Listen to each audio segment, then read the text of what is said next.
Well, welcome back, Tim. It's good to see you this afternoon. It's May 10th, 2022, and this is the third part of our conversation with Tim Johnson for the CRS Oral History Project Revisited. And today we're going to focus on a couple of points in the conversation. We're going to talk about table-oriented processes, street-oriented processes, and hopefully we'll get towards the end of the conversation as well. So, Tim, I have some specific questions about what conciliation or mediation or facilitation processes look like, whatever word you were using, specifically about table-oriented processes and community mediation processes. So you wrote me, I primed you, you wrote me that you would define a table-oriented mediation as formal talks between two or more parties. And so we'll just start from there. So if you could tell me, and I think you wrote more than that, but I think we'll get to everything else you wrote through the questions that I have. So first, in a table-oriented conversation, who was at the table? Who chose the participants? And were there challenges getting some of those participants to the table? Okay, who's at the table are people who are in dispute. In CRS land, that usually meant a community group or community leadership on one side of the table, and on the other side of the table, a representative of local government, mayors, police chiefs, school superintendents, and the like, depending on the issue. In the CRS process, there is an alert where a conciliation specialist becomes aware that a problem may exist. And they become aware of this through a myriad of ways. Previous contact, news reports, reading the newspapers, which I don't guess they do anymore because they have the internet now. But I read 7 newspapers a day, every day. And we would receive those papers at the New York office. So I would read papers from Buffalo and from Albany and from Atlantic City and from Newark and the like. On a good day, I could tell you where the cheapest eggs were. But once we got an alert, we would write that down and we'd say, okay, this is a possible case. We would then try to figure out who are the players? Who should I talk to in the community about this? A little easier than it sounds, because if it were a complaint by the leadership of NAACP, you go to NAACP. If it were a complaint by a local parent group, you find out who those parents are, you contact them and say who's in charge, you go to them. Going to the other side, to the folks that the community might be concerned with, complaining about, or alleging a bias from, you figure out who the top leadership there is. Is it the police department? Is it the school system? Is it the municipal system? Is it the mayor's office? You try to figure out who's the top person and call that office. Now, this is all happening in what's called the assessment stage. Okay, now in the assessment stage, what I'm shooting for is to say, okay, is there a conflict here? Do you see a conflict here? Do you feel concern from the community? Is this something that you would be willing to sit down and talk about in confidence? You find out who the parties are, you find out whether or not they'd be willing to sit down and talk, and then you find out what they want to talk about. What are the issues here? And I defined issues as, what do you want? Okay, what are the interests here? Why do you want what you want? Pretty simple, straightforward. Most important, I would ask for good faith. I would say, are you willing to hear what the other side says? Are you willing to say what you really think and what your positions really are? And if that's the case, then okay, great. We can begin the process. If I had time, sometimes I didn't, I would sit with each side to the dispute and I would say, what do you think the other side feels? What do you think the other side's going to talk about?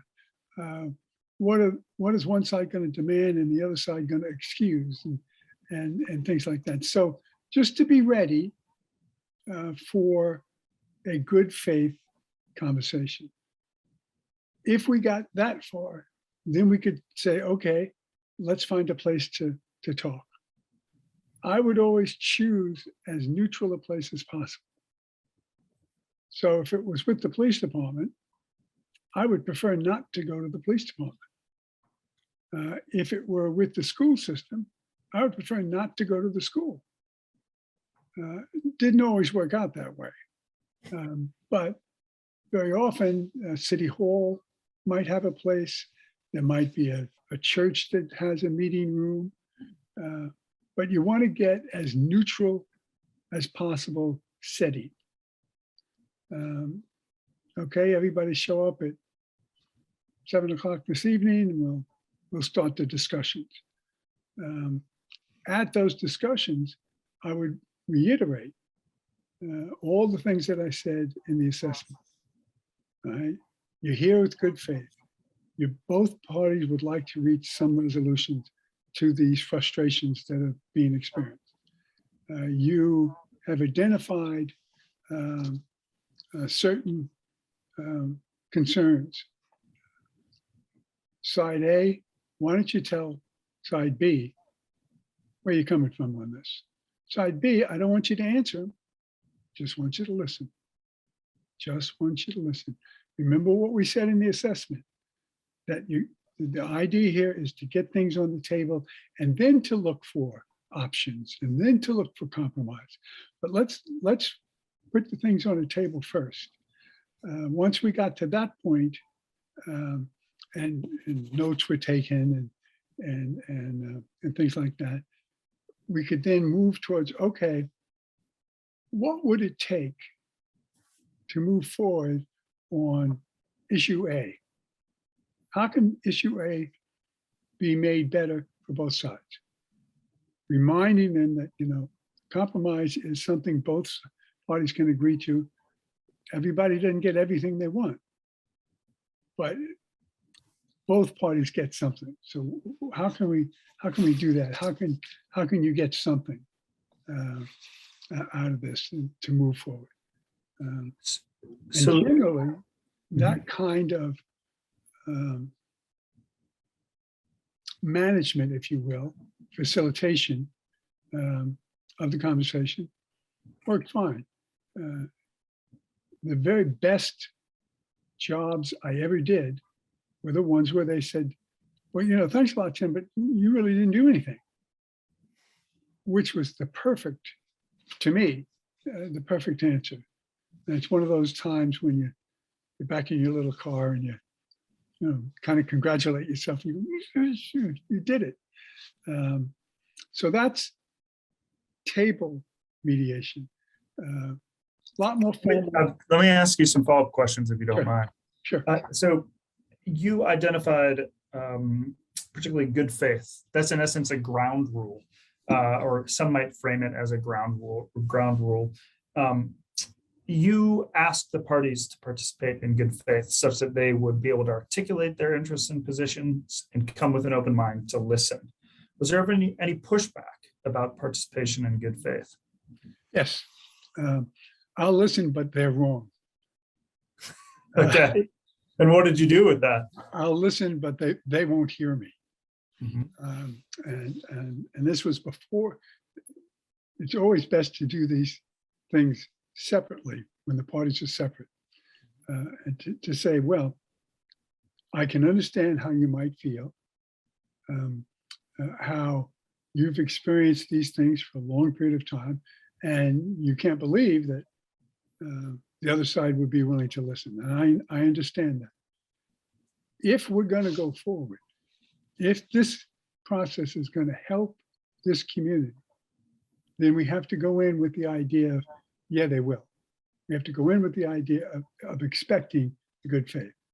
Now, sometimes, even in the mediation process itself, one side would let slip, that doubt and that in transit position.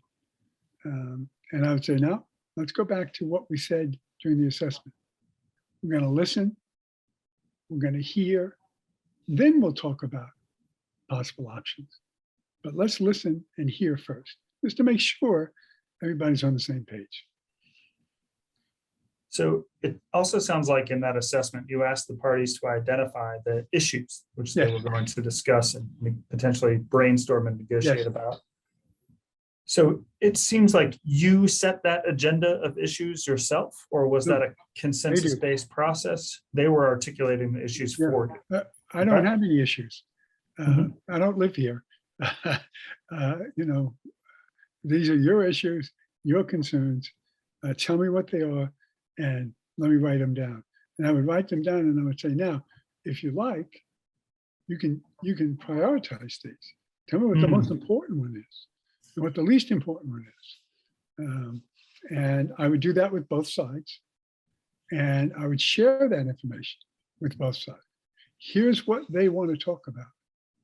Here's what you want to talk about. So let's be ready when we get there, rather than show up at the meeting, with our hands like this. Let's go, oh, yeah, Tim showed me, some of these issues, and I had no idea that issue 4 was an issue. We had no idea. Well, we'll get to issue 4 after 1, 2, 3, that kind of thing. But the more I put ownership of the process on the disputants, the better I did, and the better they did. With respect to the issues that they identified and prioritized in your table-oriented mediation sessions, did those issues shift or change during a mediation? Or were they usually stagnant? Well, I wouldn't say stagnant. I would say they might be re-explained in a different way. They might be redefined. They might say, our first priority really shouldn't be our first priority. Let's talk about priority 4 or whatever. But for the most part, they would say, no, that this is pretty much what we want to talk about. Now, sometimes somebody would say, what we didn't mention was blah, blah, blah. And I would write that down, and I would say, let's cover these first. And as there's time, let's see if we can't talk about blah, blah, blah. So when you were initiating a table-oriented process, what's your goal? Do you have a goal? Is it a goal to get to a written agreement, just to get the parties to talk? And did you tell the parties what your goals were? I did tell the parties what my goal was. And my goal was not a written agreement, which was not a good thing in CRS land because they want written agreements. I said, my goal here is to provide you the opportunity to move towards resolution, and to do that by facilitating this process with you. That's my only goal. Your goals, as you've already stated, were to see what you can do about issues 1, 2, 3, 4, whatever. All right. And if we have time, the one we put on the table. And the way to do that, as we've already discussed, is good faith, listen, share, see where things can be done. I don't remember ever being involved in a session where one side got everything it wanted. Mm.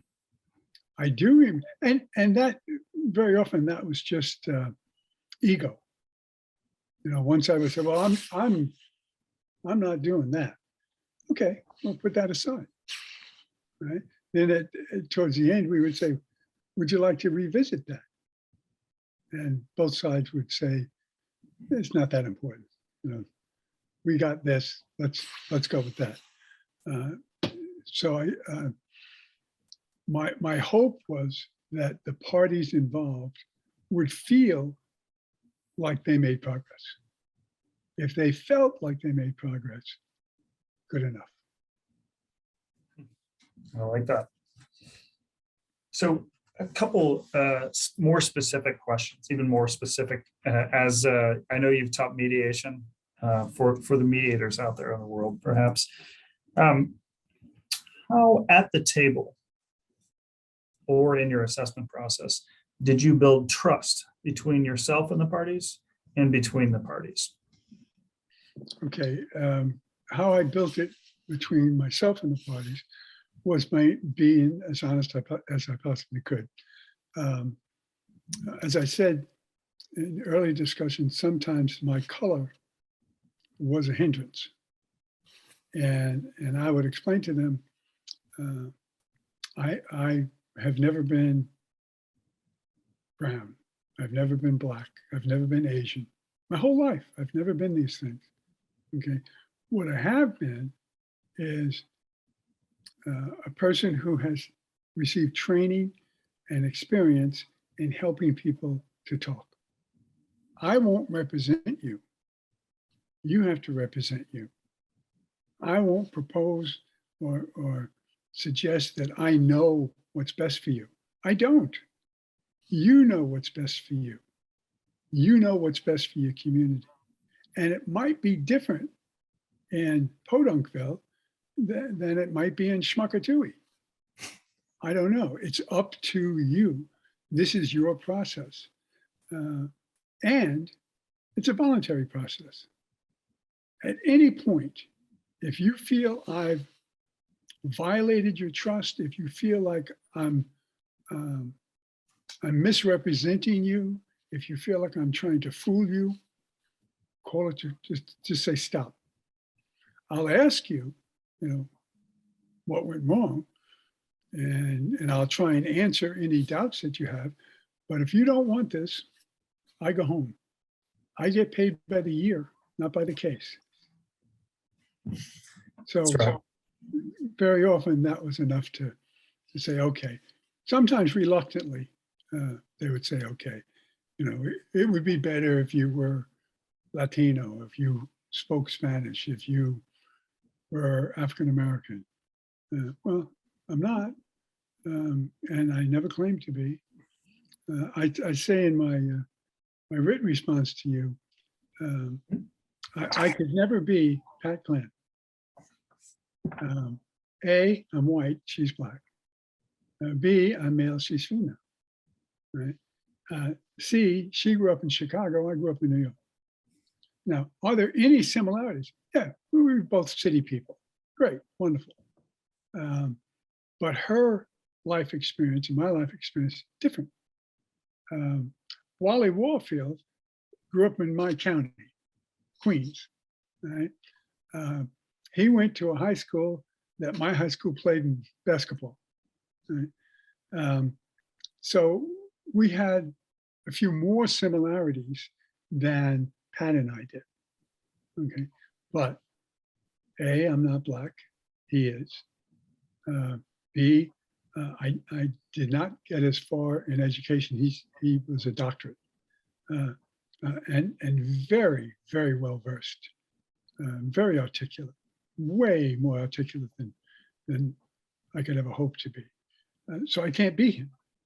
But what I can do is I can listen to Wally or Victor Rizzo or Miguel or any of these folks, Ben Liu, who was my partner in Philadelphia. And I can go, that was a good idea. I like the way he did that. It's mine. And then I would try, it would work out for me. Ben was very good at street mediation. And I suspect he honed that skill as a street cop in Baltimore. Very, his approach was very disarming. Hey, we're here. Something's going to happen. Hopefully nobody gets hurt. Why don't we talk about this for a minute? That kind of thing. So yeah, So let's come back to Ben and street mediation in a Okay. little bit. And I wrote down disarming because I want to come back to that quality as a street mediator. You're talking about, as a white male, particularly, how did you deal with power disparities, including disparities where we might have lower power, generally lower power groups, African-American, Hispanic, et cetera. Did you do anything specific to empower them or uplift minority or low power voices in your table-oriented conversations? I try to ensure that everybody got a fair shot. Some community leaderships would appear to be intimidated by high-level government types, mayors or superintendents or chiefs, which they picked up on, and they would try to exploit. Well, you don't know anything, you're just a citizen here, you have no idea what you're talking about. And so when those kinds of imbalances happen, I would ask questions. I would say, well, Chief Sensitive over here said, you don't know what you're talking about. How do you feel about that? Do you think you have some issues here? Because you certainly told me some, and you articulated rather well, I thought, where you're coming from. Well, yes, as a matter of fact, and then they would go on. Did not always work, I must say. I did have a case where there was clear insensitivity, if not outright prejudice on the part of the local sheriff's department. And the local sheriff came in very bombastic and very, well, if you people think this is bad, wait, this could get a lot worse, which was a threat.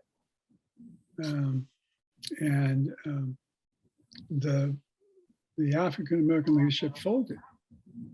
They just said, well, I guess everything is going to be okay. And there was no way I could ask a question or encourage further discussion without violating my neutrality. So sometimes it worked and sometimes it didn't. When you did engage in efforts, some elicited questions that you discussed with the low power party, was there ever any pushback from that police chief where you said, well, before you articulate, you did an effective job of articulating your concern about X, Y, and Z. Did you ever get pushback from a chief who said, well, why are you asking them that question, or something along those lines? Yeah, and I would say I asked that question because we want to be sure that all the bases are covered, that when this is over, there are no questions. So did you have any effective techniques for persuading a party to reframe a problem, to transition it from a negotiable or one that's not negotiable to an issue that is negotiable? So by way of example, a lot of your peers have said, look, parties come into these conversations and say, you got to fire the chief immediately. The mayor's got to resign. And to the chief who they're negotiating with, that's not really a negotiable issue. Yeah. What I would do is I would say, when people say you got to fire the chief, what I hear is something different. What I hear as an outside person is, we're very confused, upset, dissatisfied with the relationship that we currently have. So instead of talking about firing chiefs, let's talk about what's the ideal relationship between community and police department. What is it that you want? So you would ask the party, elicit information from the party designed to focus on that relationship, Exactly. and then move from there. Okay. Say, let me just give you an example.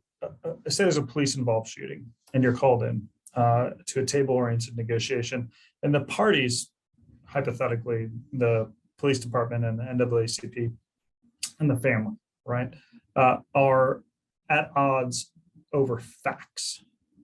How do you deal about what happened at the shooting? How do you deal as a mediator with disagreements over facts or perspectives? First, I would never involve the family. Okay.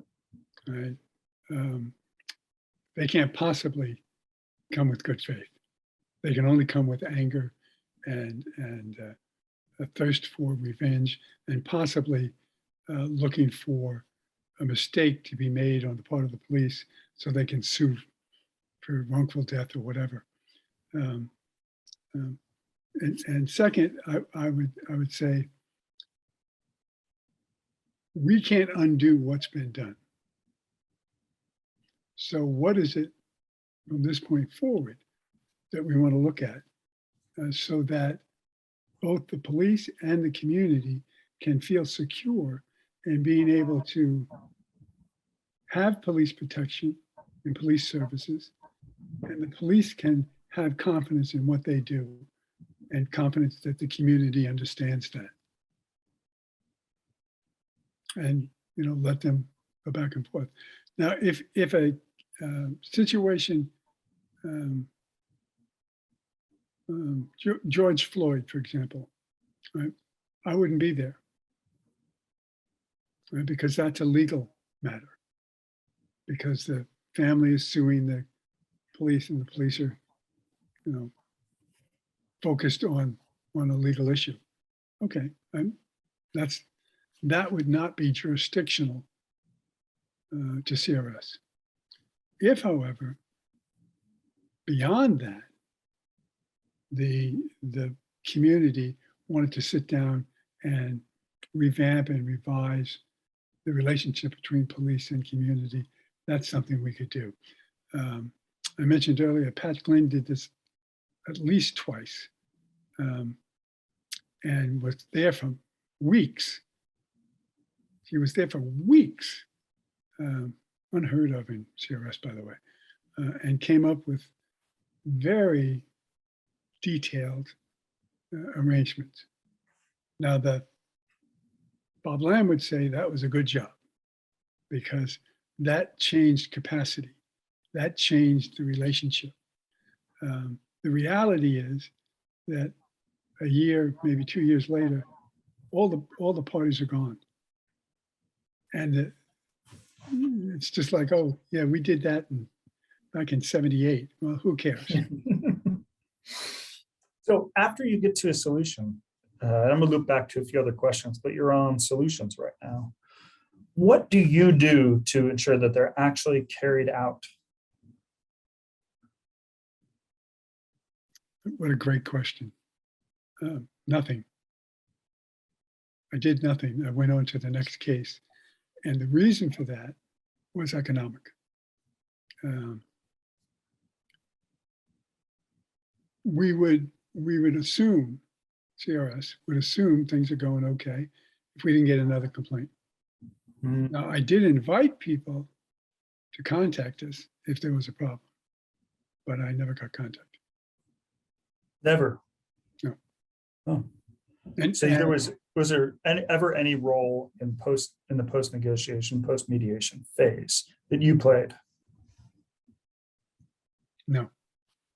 No, I wanted to, and I think CRS should have, and we should have gone back, you know, a year later and met with the same people to see what progress has been made and what arrangements were met and were not met, you know, to evaluate.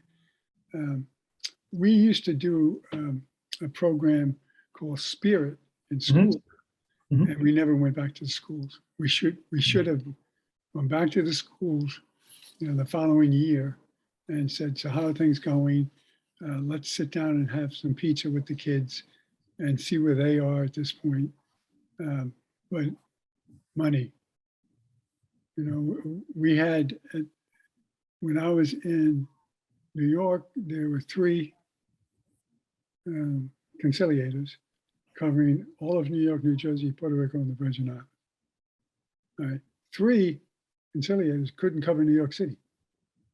Nope. Adequately. So, my attitude was, okay, do the best you can with what you got while you got it. Teddy Roosevelt, by the way. It's Teddy Roosevelt, he said. Teddy Roosevelt said that. Yes, he said, do what you can with what you got while you have it. So, And Teddy Roosevelt also was a police commissioner in New York City. And the desk that he had as commissioner is in the police chief's office, and was back in the 70s and early 80s. Big, huge, ornate, really nice desk. And so when I met with that guy, he explained the whole, this is Teddy Roosevelt's desk. Oh, cool. that is cool. So, based on your observation, were the solutions that communities came up with, were they durable? Do you know? I think they would be, with continued monitoring and continued open communication. What people want is, okay, fix this and it'll go away. Well, you fix it, but you got to keep working on it. It's like people say, fix racism. Well, that's not going to happen. What is going to happen is building better ways to address allegations of biased behavior on both sides, I might add. Now, I'm 100 years old, and all of these things were happening back in the 1940s, 1930s. Okay, almost 100 years later, they're still happening. Right, so when I see people yelling and screaming about why is this still happening, it's still happening because we try a little solution instead of the long-term solution. We say, okay, we're not going to do XYZ anymore, that's it. Without thinking that XYZ is soon going to be replaced by 1, 2, 3, which is equally insensitive or harmful or what have you. So let's think about solutions that at the table. And did the parties themselves develop the solutions, or were there ever times when you suggested solutions to the parties? The parties always chose the solutions. And pre-mediation assessment, I might say something along the lines of, there's a police department in Potoncville. They tried this. I don't know if that would work here. Or there's a program in Smuckatui. They tried this. I don't know if that, that applies. That I only did that if it seemed like they were at an impasse and couldn't come up with a viable route. So you may have articulated or highlighted ideas that had worked in other communities, or had been tried in other communities, but they always chose. And I was going to follow up with that. Yes. You used chose, didn't not necessarily develop. Often the communities develop them, but if they were stuck, you might help them develop based on the experience of other communities. Well, I would do that, or they would make a suggestion and then say, we should do this. And I would say, okay, how would that work? What are you going to, how is that going to be? Is that something that needs to be funded? Is that something that needs to be monitored? Is that something that needs to be written down? Is that something that's going to require training? How are you going to do that? So during conversations, I imagine there was often significant tension at the mediation table. What strategies did you use to diminish tension? Anytime there was any level of recognition on either side's part to say, oh, I hear what you're saying. That's a good point. I would try and reinforce that. I would say, okay, that's what this is all about. That's why we're here. That's what listening in good faith is all about. Let's mark that down in your book so that as we move forward, you can say, oh, we're not at complete loggerheads. There's some light at the end of both tunnels. Were there ever discussions you were involved in where the hostilities and tensions actually increased during the mediation? And what would you do then? The only times that I can think of is when mediation failed. It's well, one side or the other would say this isn't working, and in spite of any efforts on my part to reopen willingness to sit and talk, and there were some times when the parties really didn't care for a solution. They cared for political points. They wanted to make political points. They wanted to run for mayor or whatever. And tensions would get higher then. Well, that's interesting. So when politics were involved and people were trying to score political points, that would often create and increase the tension in the room. Did anyone ever? And in the community. Can you give me an example of that? For example, I tried in one city to get the parties to meet. The community leadership was more interested in making political points and made a big show of standing up and walking out. Okay? And it was clear to me that they had misrepresented their intentions. But I can't say that to the city. I'm certainly not going to talk to the press about it. But following that, the very next day, there were a minority community-wide strike against all downtown businesses, led by the same people who were at the table. So I think that we were used as an excuse. And then they went back to the community and said, see, we tried and they won't talk to us. Now we have to force them. And at the same time, one of the main representatives announced his run for mayor. And I assume they did not come back to the table. No. Okay. No. Which is more, it's a pity because I think the city was ready to make some major concessions. Mm-hmm. What are you going to do? It's like politics that we have now. People don't, they're not interested in solutions. They're interested in points.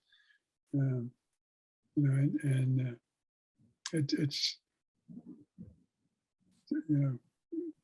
people make their living coloring their words so that the insurrection becomes a overblown riot. The gas prices are directly related to the current administration. And the immigration problem is much worse today than it was then. It's not, by the way. So rather than talk about solutions, they talk about how can we color the other side wrong. So, your politics is close to values. And so I want to ask you a question specifically about values. What happened at the mediation table when you're dealing with conflicts over fundamental values that are likely non-negotiable? How did you work through those issues? Generally, the conflicts were service conflicts. And if you dug a little deeper, they both had the same values. So you say that you believe in the Constitution, okay, and you believe that everybody has a constitutional right to worship how they choose. And there have been attacks on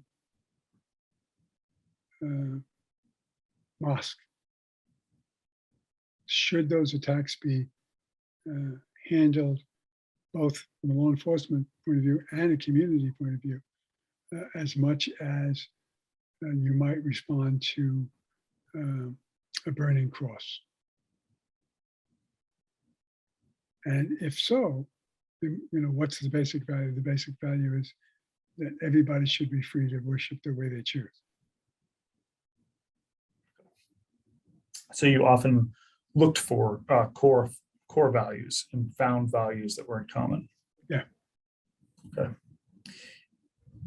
Did you always work with groups at table-oriented mediations together at the same table in a joint session, or did you use caucusing or shuttle diplomacy to negotiate? I prefer everybody at the same table. It's quicker. It's more direct. I have done shuttle diplomacy, and sometimes that was because of schedule problems one side or the other might have had. The weakness there is that I had to report to one side what the other side said. Was I accurate? Did I do it the way they wanted it done? I would tell them what I was going to say and tell them how I was going to say it. Yeah, okay, that's good. But I always felt better to let them do the talking, not me. So other than scheduling reasons, what were other reasons you used shuttle diplomacy or caucusing? Anger, animosity, hostility. Let's see if we can't bridge that gap and then come back to the table. And I would tell them, this is not unusual. This is not, there's nothing wrong with anybody here that feelings are running high. This is a normal thing.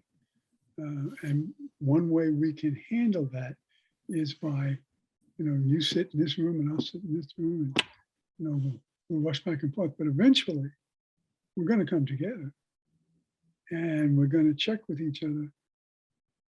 Did you hear what we said? Did you hear how we replied? Did you hear what we suggested? Did you hear what we counter suggested? Things like that. Because, eventually you'll have to come to some sort of agreement. So I have two more questions about the table process. How long would a typical table-oriented process last? Was it one day, or I know it seems like one day. Okay, so you would do these in one day. Yeah.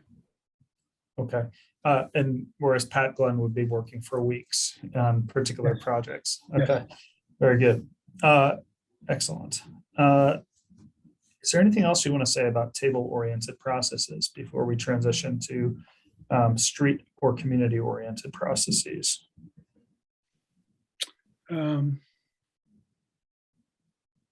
That table orientation look for long-term solutions, and that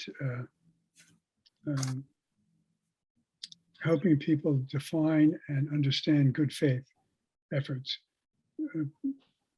ultra important.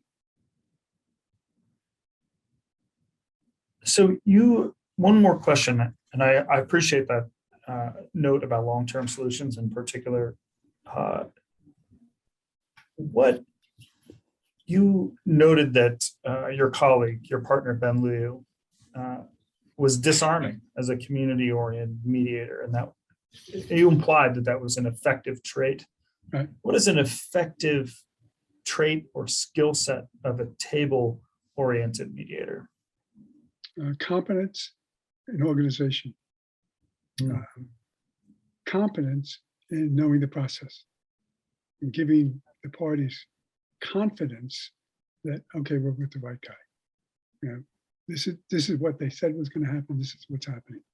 And organization, know when to move from point A to point B to point C. So if you are not competent and organized, they will pick up on it. The students will pick up on it immediately. They'll know immediately this is not the guy we want. Yeah. Okay. Thank you for sharing those values. So let's move on to street-oriented processes and a similar set of questions, but a little bit shorter. So street-oriented processes, which you've defined in what you wrote to me as what you did at demonstrations and protests, and that's exactly the type of mediation that I'm thinking. You wrote your goal was to avoid violence specifically.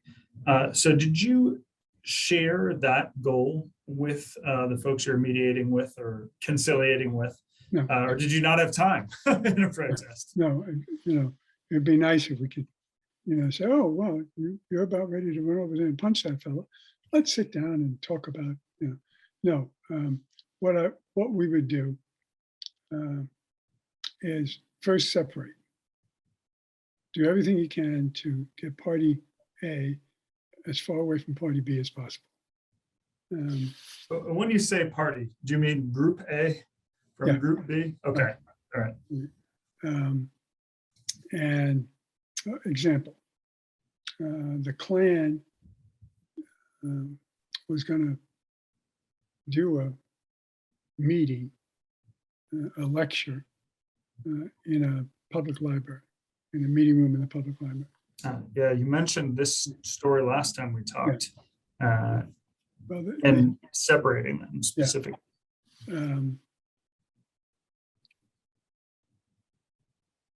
The Klan wanted more people in the room than was legal. So we said, we're happy to let your speaker come in. You got to get somebody out. And they said, oh, we'll get the anti-Klan out. No, you got to get one of your Klan people out. Not fair to these other folks. That was an immediate solution to an immediate problem. Another example, different session or different demonstration. The Klan was finished and they wanted to go to a parking garage, get their cars and get out. Right? So they started to walk towards the parking garage and the anti-Klan people wanted to chase them and beat them up or whatever. So what we did was one of us took the Klan into the garage and one of us spoke to the anti-Klan, right? And that was, well, before you go in there, let me just run over some things, that might not work out for you if you do go in there. And by the time all of that happened, they were in the cars and gone. So that keeps what they, keep them separate. In a moving demonstration where people are marching and there are anti-marchers on the sidewalk that want to yell at them, we would walk with the marchers, not, we would walk alongside. So we would be next to barricades that separated the anti-people. And then on this side would be the marchers. And somebody would say, I'm going to go over there and punch that guy in the nose. You would try to isolate that one person, and a number of different ways to do that. Give me 5 minutes. You say to the guy, before you go in, give me 5 minutes. You're standing there with a Department of Justice hat, a Department of Justice shirt. You're obviously a Fed. So they respond to that. And if you say, what's it, if you went over there and did that, what would it accomplish other than make you feel good? And it might make you feel bad, by saying it was ineffective. And you just talk to them for 5 minutes and maintain eye contact with the guy. But in 2-3 minutes, that group of people has passed. So there's nothing to fight about. Another one, quite. Let me pause you there. So I imagine I'm just imagining a group of 100 protesters. How do you identify that person who says, I'm going to go punch that guy? He says it. Do you hear it in a large group of protesters? Yeah. Yeah. Okay. Let's just say, there's 500 protesters and 200 counter protesters. Who are you working with? Is it just, 4 conciliators or 2 conciliators, or are there others involved? Yeah. Seems like, a 1 to 100 ratio is, I don't know. Tell me more. Yeah. Sometimes it was 1 to 100. But mostly in a demonstration like that, there will be local law enforcement.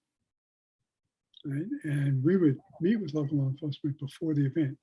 And we would say, we want to be an excuse for you not to get involved with hotheads, for you not to have to arrest anybody. Just want to be your excuse. However, we recognize who the authority is here, and that's you, not us. So if you say to us, get out, we're gone. If you say to us, we'll handle this, we're gone. But while we're there, we can diffuse the little incidents that could lead to a bigger one and save you guys a whole lot of trouble. That worked out pretty good. Were there ever jurisdictions that said, get out, we don't want you, right away when you told them that? Or were there particular demonstrations where they looked at you and said, Tim, get your people out of here, we're done with this? I didn't experience that. Other conciliators did. Mm-hmm. And they did the right thing, they left.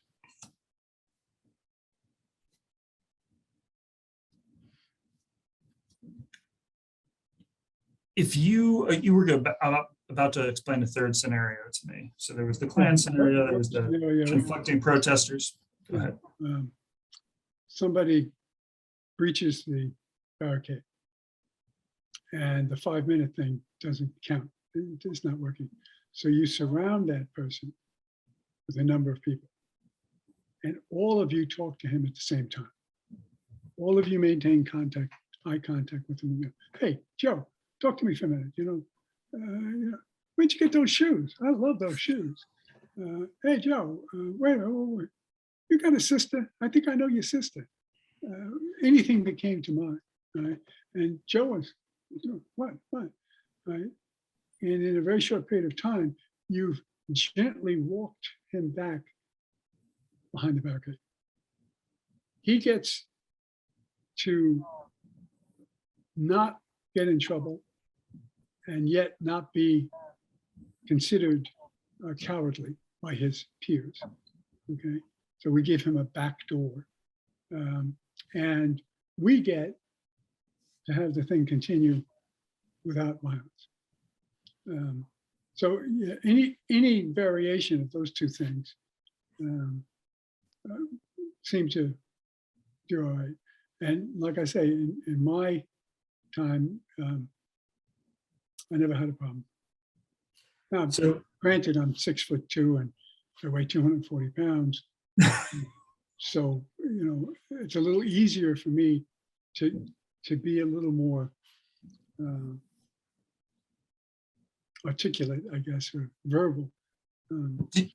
Did you try, little guy? Did you ever try to end or redirect a protest in any way? So marchers demonstrating, redirect them to a different street or something? Oh, yeah. when we were told to do so by Mhm. law enforcement.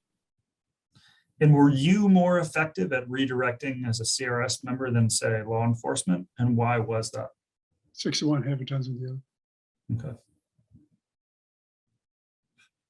Did you ever work with one side of a protest, for example, to train them to self-marshal themselves? Yes. What did that look like? We had a whole training manual on marshaling. And yes, we would say, identify yourselves with special T-shirts or armbands or something. Know what your role is and where you're going, how you're going to get there. Understand that the law enforcement is in charge. Have a message that you want to give the people during the process. We're here to make a point. We're not here to burn buildings, those kinds of things. A backup plan, so if somebody did get hurt, they could be evacuated. Have access to bathrooms, have access to water, those kinds of things. And know where you're going before you get there. Draw maps so that everybody knows starts on 48th Street, it's going to end on, 9th Avenue. When you were training those advocacy groups, how did you maintain your neutrality? Yeah. Were you able to maintain it, or did you have a different view on it in that context? I think I had a different view. What I did was say, here are concepts that you might not be aware of and that we know work, that will help you to achieve your goals. And it's some people call it training, other people call it technical assistance. But basically, you're just helping people who might not be and almost never were experienced in this kind of group activity to have something to hold on to. So when you said help you meet your goals, what did you mean by that? The protesters' goals. Okay. Which were? Make a point, demonstrate their dissatisfaction, call for attention, that kind of thing. Rather than have an alternative where there's violence and that's the headline and that's distracting. Okay.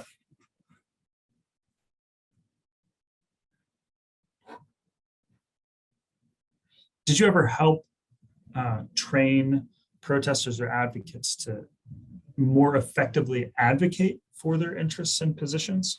No, not my job. You mentioned police and law enforcement that were involved or affected by your efforts or partners when you were marshaling protests yourself. Were there other organizations that you worked with, nonprofit or advocacy organizations that had similar interests? There were God Squad, local ministers who wanted to come out and be marshals. And we would talk with them about what to expect, what alternatives they had at hand, things like that. Can you give me an example of a community where that used the God Squad?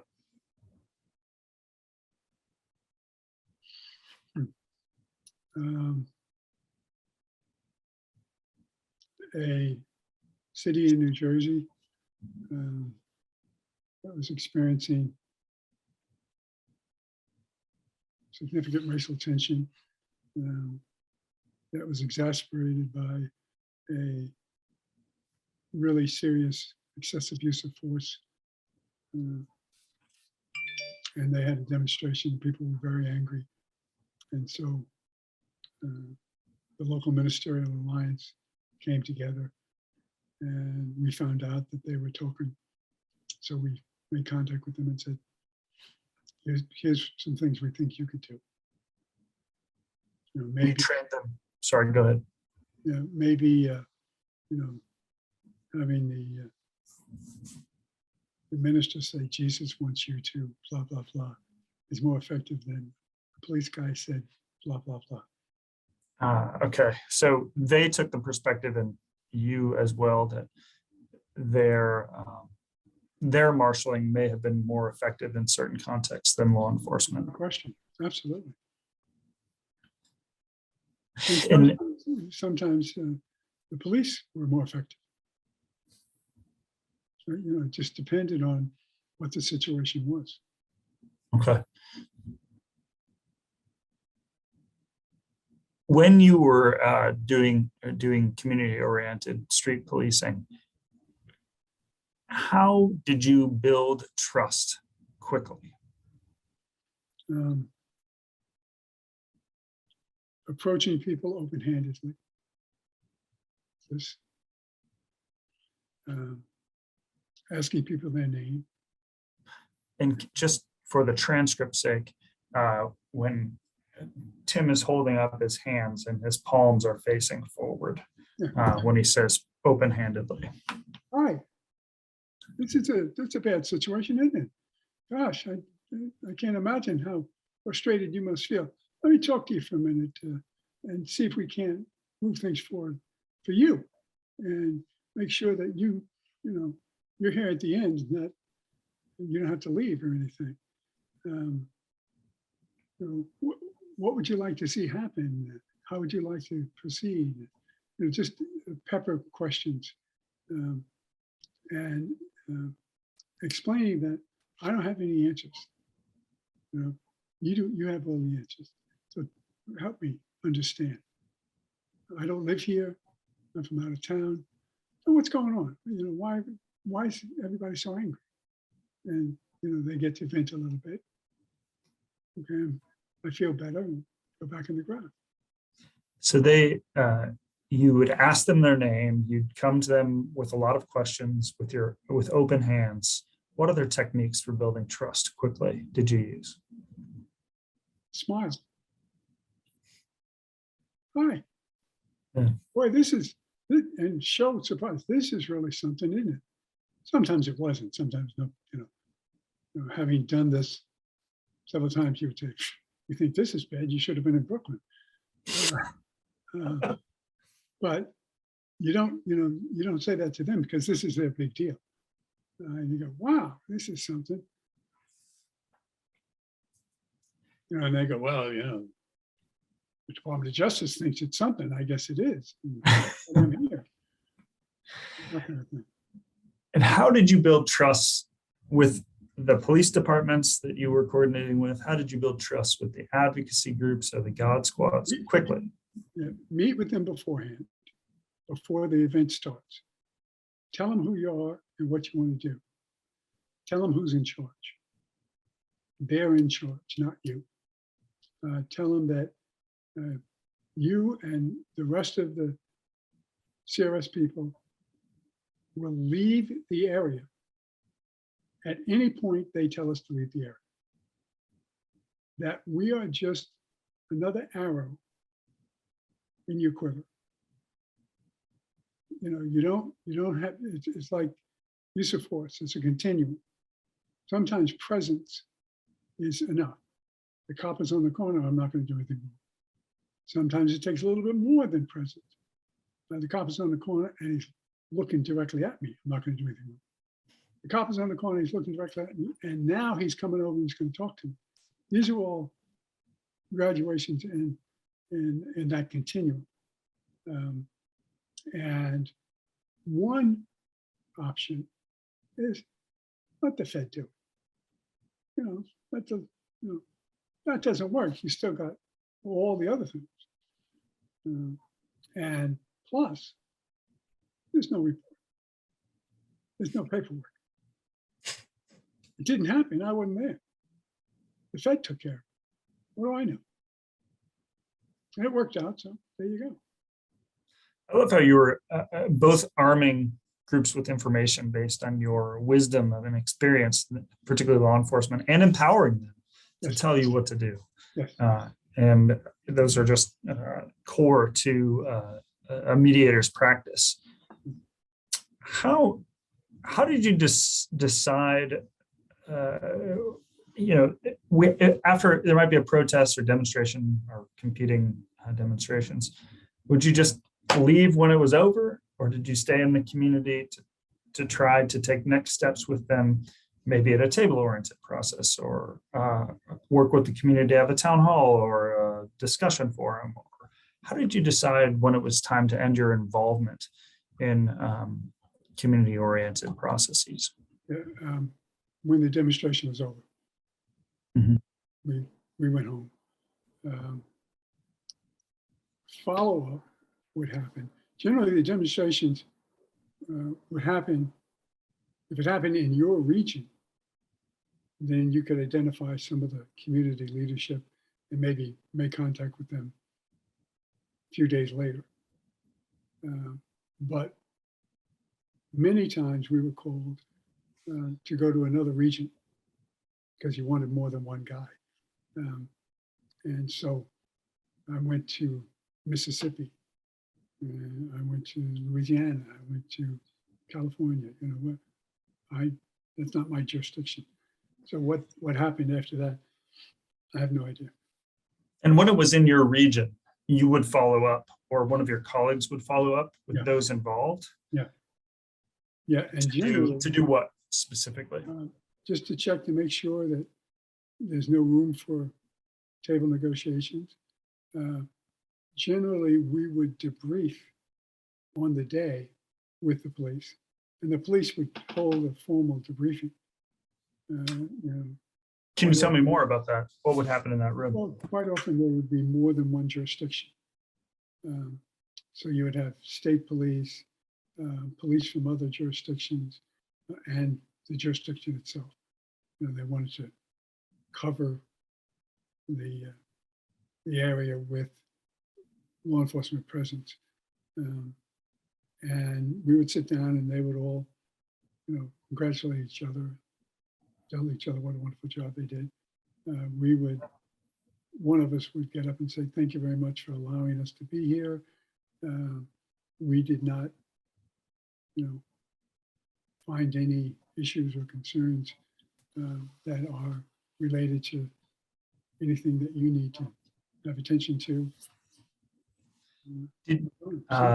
Were there ever law enforcement debriefing sessions where they identified concerns to improve upon? And no.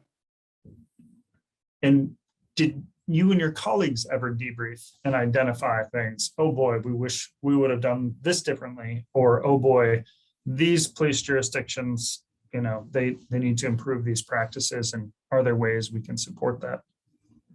We would debrief on our activities. Did we do a good job? Could we do a better job doing something else? Is there a way to be better prepared? Those kinds of questions. But again, depending on whether or not you were visiting a jurisdiction, we didn't go further than that. Were there any learning points from those internal CRS conversations that you could share? Yeah, I think that generally, if we had more time, we'd be better prepared. If we knew more people, we'd be better prepared. If we could meet with more people prior to the event, we'd be better prepared. If we could develop written materials that we could send out to people, we'd be better prepared.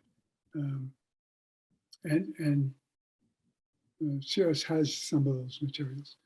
They've written things up so that if I'm a local conciliator and I'm hearing that these things might happen, I can get some copies and send them to people. And what are the top one or two materials that you would send to a community in advance of a demonstration? Self-marshalling. Safety issues, things like that. Okay. Police, community leadership relations. Make sure they know who you are and you know who they are.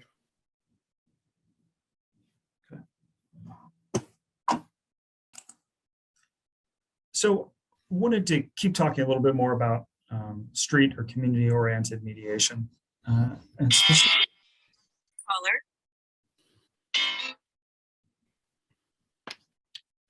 Um, everything okay? Let me finish the question. Yeah. That's okay. No problem. So specifically, I wanted to talk to you. You mentioned your colleague, Ben Liu, and in what you wrote to me, you said street mediation is called combat mediation. So I'd love for you to say more about that. Yeah, that was his term. And basically, what we're trying to do is get people to just keep moving.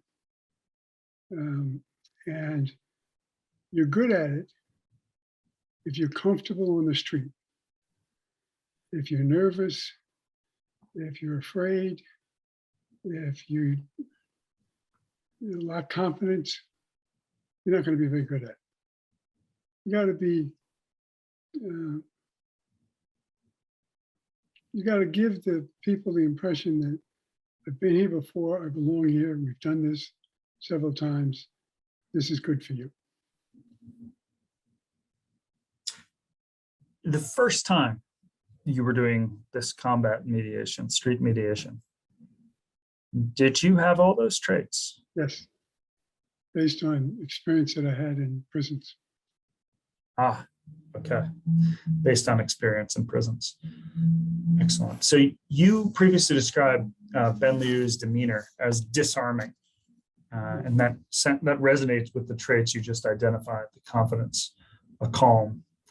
Can you say more about Ben's work in combat mediation? Are there any illustrations that come to mind?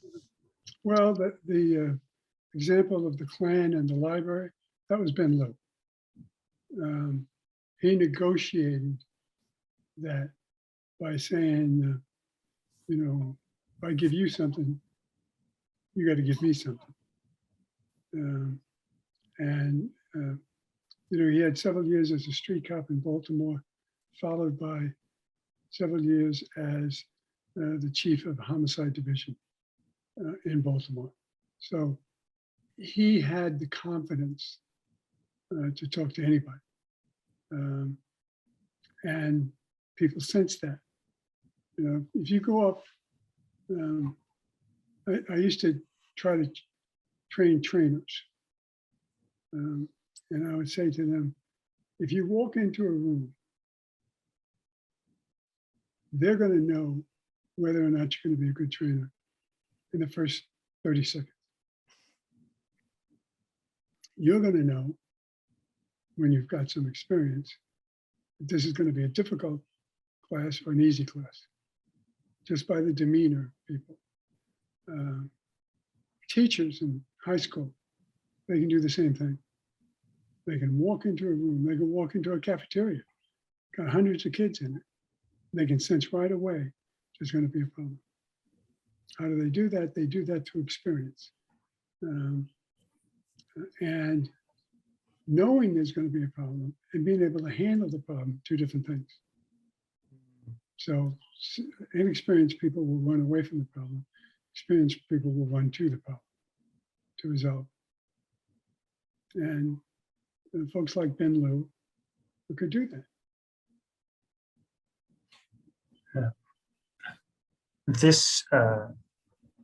Some colleagues and I have written before that during a demonstration, during a protest, there are roles for traditional mediators to play.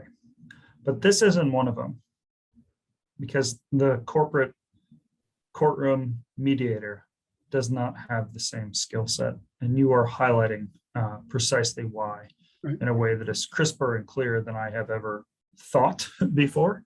So I appreciate that. Is there anything else that you want to say about street-oriented mediation, or any illustrations that come to mind? Well,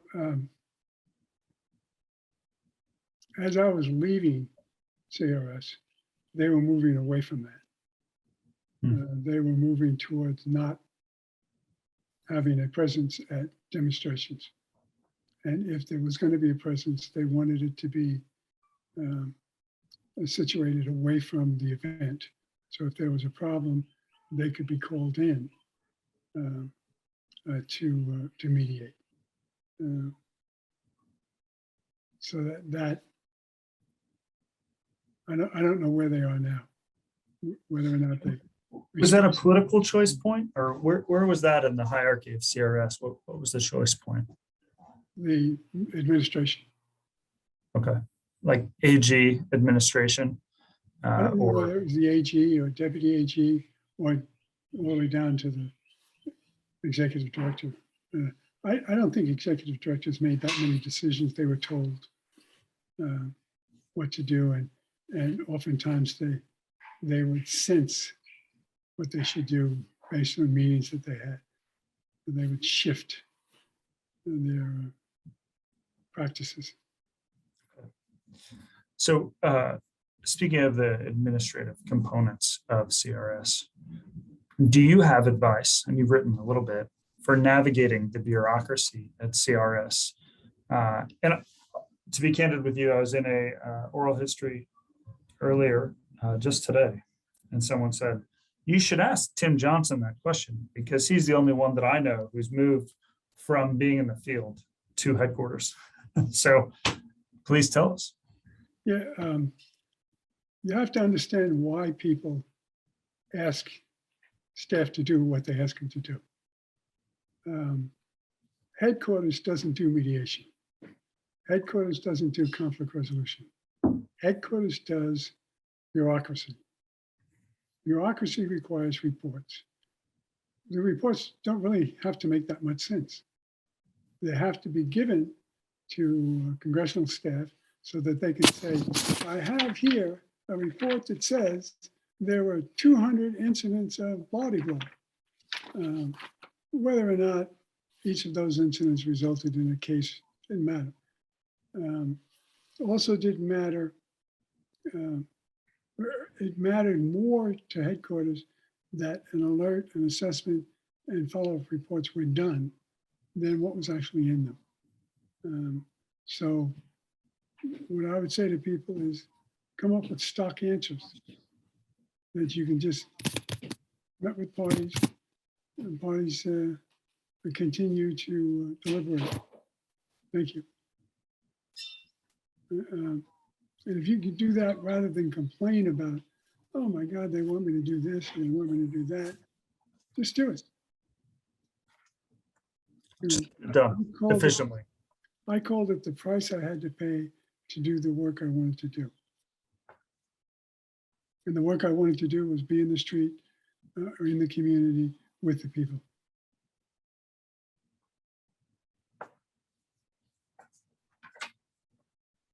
Any other tips for navigating the bureaucracy? How do you move from the regional office to the national office? I was asked to come in and be chief of field coordination, which I had thought was going to be a promotion. It didn't turn out to be one. But I figured that if I were chief of field coordination, I could get more information to more conciliation specialists on a national basis, because I would be required to read everybody's reports. And so I would see a report from somebody in Chicago and notice an assessment process in Seattle, and I put those two conciliators together. They call each other up, talk about this, which had not been done before. Okay, innovative. So you were putting people together to brainstorm. Others have mentioned there was hesitancy to share ideas across across regions and across offices. Was that a choice from a director, or do you know why CRS was hesitant to share information? When they found out what I was doing, I was told to stop. That each region had to take care of itself, and it was the regional director's job to manage. You've mentioned, though, that there are annual retreats where there's training and I presume resources are shared. What's the distinction between having that annual retreat and resource share? and doing it on a basis as you were directing individuals? Yeah, control, maybe. I don't know. I pretty much didn't pay attention to the rule. I just Okay. say, oh, I just happen to be talking to so and so. So I was not the best headquarters staff they ever had. So let's talk about who you learned from. You've mentioned so many folks throughout your time. You wrote about Wally Warfield and Pat Glenn and Ben Liu, and talking about your lived experience. I don't have the lived experience of an African American woman or a Black man, and I assume Ben is Asian, Asian male. But you also said today that you would observe them and say, whoop, I'm going to take that and then try it and make it. I tell my students in my mediation clinic, when you're observing a co-mediator or another mediator, you pick something, you try it, and you make it yours. You make it authentic to you. Exactly. And that's what I heard you say. Exactly. My words now. Exactly right. And I would if I wrote something, training program or whatever, I would give it to people and say, this is just a skeleton, you put the bones on. Mm-hmm. So who else did you learn from other than those folks we've talked about? And do you have any stories that resonate? Not really. I tried to learn from everybody, both good and bad.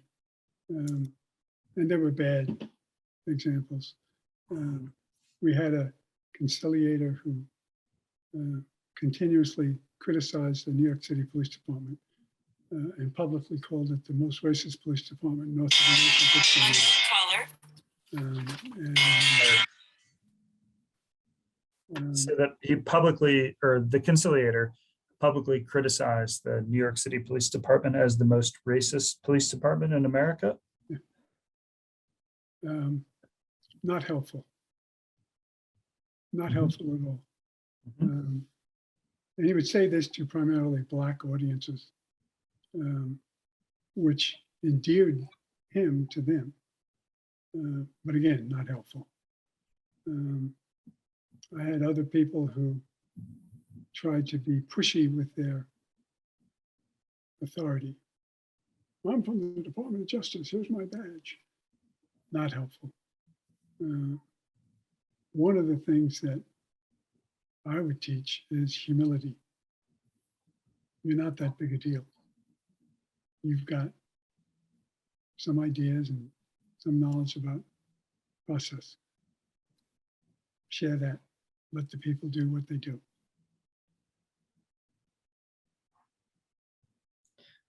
Yeah, that resonates in everything that you have said in the conversations, whether it's talking to the police for street-oriented mediation, or it's letting the parties identify and choose their issues to negotiate over, how they're going to resolve them. So that idea of humility resonates as I think about the collective set of interviews, the conversations we've had here. So what sources would you advise someone entering this line of work to observe? You suggested talking to people, figuring out what constitutes conflict resolution. Can you expand on that? One of your students graduates. I've got a degree in mediation. Okay. What he's got is some knowledge of mediation, some knowledge of the process, some different approaches to the process. Great. Right. Talk to people who do it for a living. Co-mediate with experienced folks. Watch them, see what they do.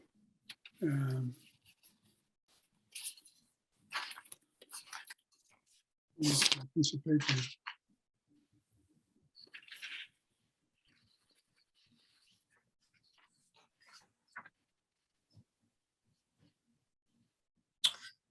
said, see how they sell it, handle non-believers, how they handle negative emotions. That's a big issue. You got to sell the process. If you don't sell the process, nobody's interested in buying it. It's got to be something they want to do. How do you sell it with humility? I sell it based on their expertise. Hmm. You guys know what's going on more than anybody else. So you want to move forward, you're the only ones that can do it. I can help you do it by providing the table in the process. When you're in charge.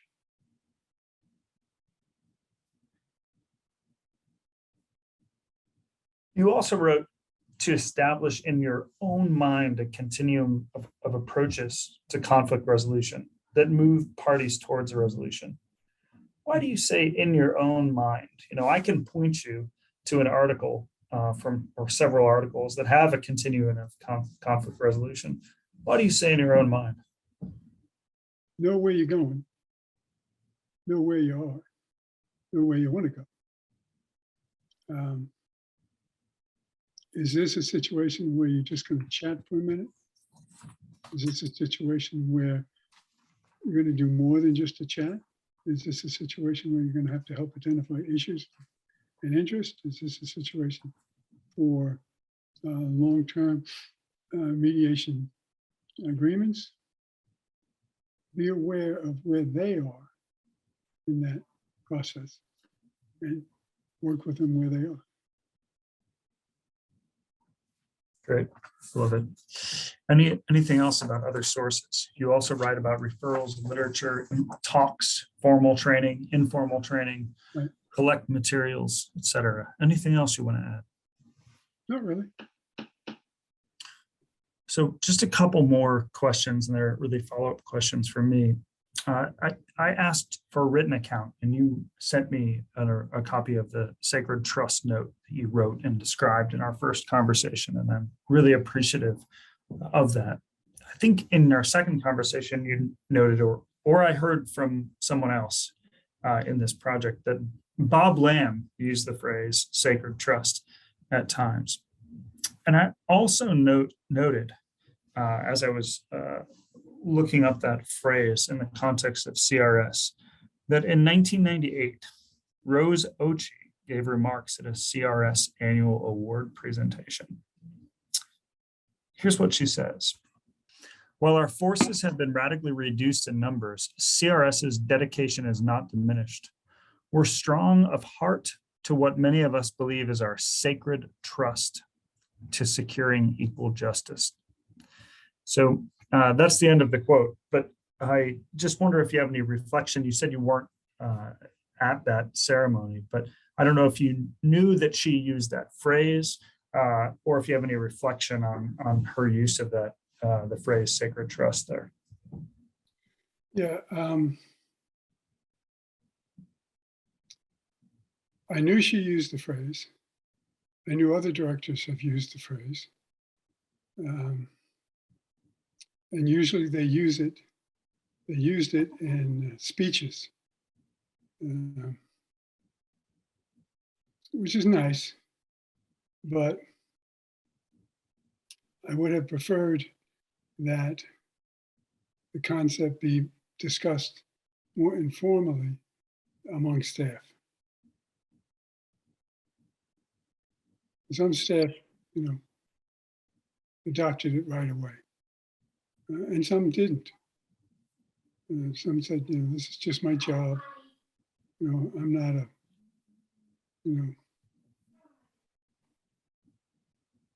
so. Yeah.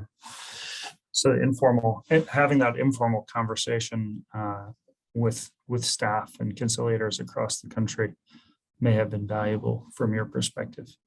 Well, thank you for that reflection. I know I didn't send that to you in advance.